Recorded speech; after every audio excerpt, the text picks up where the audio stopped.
ঘুম থেকে উঠেই প্রত্যেকটা মেয়েদেরই কাজ হচ্ছে থালা বাসন মাজা। আর আমার থালা বাসন মাজতে গেলে কতটা পরিমাণে যুদ্ধ করতে হয় সেটাই দেখো বন্ধুরা। আমাদের বাড়িতে টিউবওয়েল আছে, তোমরা তো দেখতেই পাচ্ছ। থাকলে কি হবে, টিউবওয়েলে কিন্তু এখন জল ওঠে না, কারণ আমাদের এখানে সবাই গরমে চাষ করেছে, মানে দুবার করে ধানের চাষ করা হয়।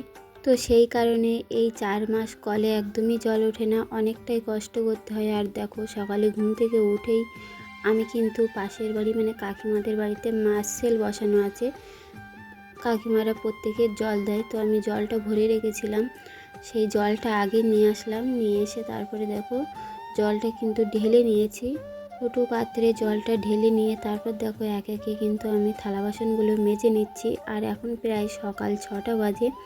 সকাল 6টার সময় ঘুম থেকে উঠে আগে কাজে লেগে পড়েছি, এরপরে বাকি আরও কাজকর্ম আছে। তো ভাবলাম তোমাদেরকে একটু অন্যরকম ভিডিও শেয়ার করি। তোমরা যদি এরকম ভিডিও দেখতে চাও, এই ভিডিওতে যদি আমি অনেক ভালোবাসা পাই, তাহলে এমন ভিডিও আরও নিয়ে আসবো। আজ একটু ছোট্ট করে ভিডিওটা বানালাম।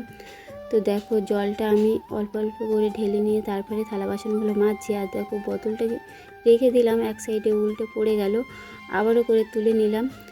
তো এরপরে কিন্তু জল উঠবে যখন ধান কাটা হয়ে যাবে, বর্ষাকাল আসবে, তখন আমাদের কলে তখন জল ওঠে, তখন কোনো সমস্যা হয় না। কিন্তু এই 4 মাস মানে প্রচুর কষ্ট হয়, চান করার জল থেকে খাওয়ার জল সব কিছুই বয়ে বয়ে নিয়ে আসতে হয়। তো বন্ধুরা, তোমরা যদি এমন ভিডিও দেখতে চাও অবশ্যই কমেন্টে জানাবে।